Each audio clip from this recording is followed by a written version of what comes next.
En esta ocasión vamos a resolver un ejercicio correspondiente a la práctica número 4 de la materia de máquinas y control industrial. El ejercicio nos dice lo siguiente: diseñar el circuito de control mediante pulsantes para comandar 3 contactores con las siguientes condiciones de funcionamiento.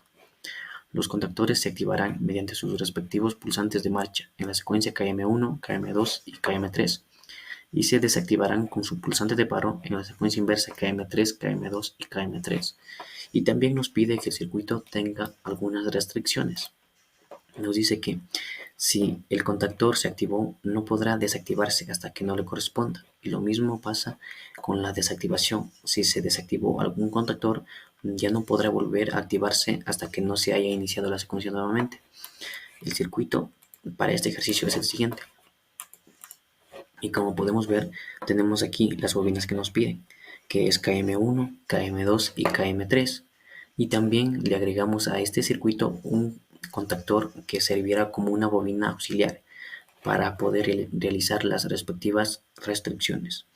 Y los pulsadores P1, P2 y P3, que son normalmente abiertos, nos permitirán ingresar la secuencia de activado. Y en cambio los pulsadores normalmente cerrados P4, P5 y P6 serán los encargados de la secuencia de desactivación.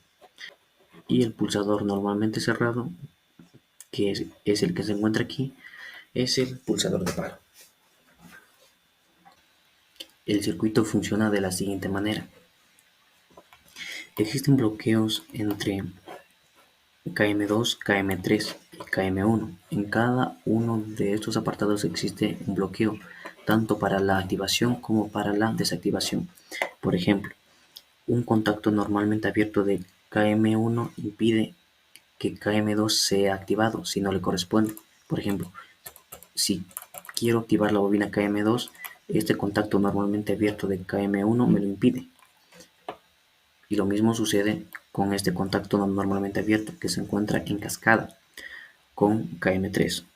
Si quiero activar KM3, este contacto normalmente abierto me lo impide. Y solo se activarán siempre y cuando KM1 sea activado primero, se podrá activar KM2. Si KM2 está activado, se cierra este contacto normalmente abierto y KM3 podrá ser activado. Y lo mismo sucede en la desactivación.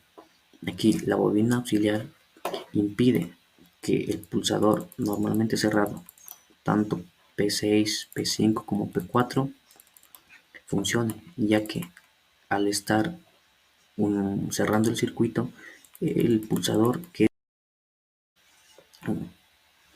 cuando la secuencia de activación finaliza, la bobina auxiliar Ka es activada y con ello sus contactos normalmente cerrados que estaban bloqueando la desactivación de las bobinas se abre. Pero eso sí, el bloqueo todavía continúa, ya que gracias a que los contactos normalmente abiertos de KM2 que se encuentra en cascada y en paralelo con el pulsador P6 realiza la función que también estaba realizando la bobina auxiliar. Es decir, cuando la bobina KM2 está activado, P6 todavía no permite la desactivación de KM1 y lo mismo sucede con la bobina KM2, que si KM3 no es desactivada, su contacto normalmente abierto continuará cerrada y eso también impedirá que este contactor KM2 sea activado. Entonces veamos cómo funciona. Como podemos ver, si presiono P1 se activa la bobina KM1 y queda memorizada y habilita a que la siguiente bobina, que es KM2, pueda ser activada. Pulso KM2 y como vemos bloquea a la desactivación de la bobina KM1 mediante su contacto normalmente abierto que se cierra. Y si quiero volver a desactivar la bobina KM1 no me lo permite. Y continuamos. Como KM2 ya está activado, KM3 ya fue habilitada por su contacto normalmente abierto. Presiono P3 y se activa la bobina K3. KM3. Cuando la bobina KM3 se activa, el contacto auxiliar Ka es activado. Cuando KA es activada, se abren todos sus contactos normalmente cerrados que estaban bloqueando la desactivación de las bobinas KM1 y KM2. Pero estas bobinas todavía no pueden ser deshabilitadas si KM3 no es desactivada primero, ya que la bobina KM2 bloquea a la bobina KM1 y KM3 está bloqueando a la bobina KM2.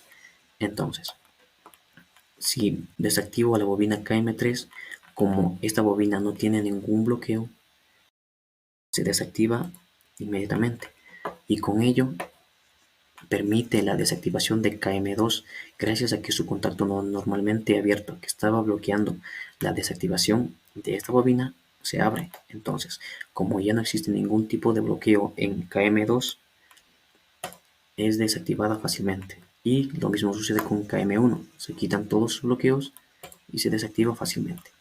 Mientras que el pulsador de reset regresa todo el circuito a su estado original, es decir, apaga todas las bobinas y vuelve todo a su estado original, como podemos ver.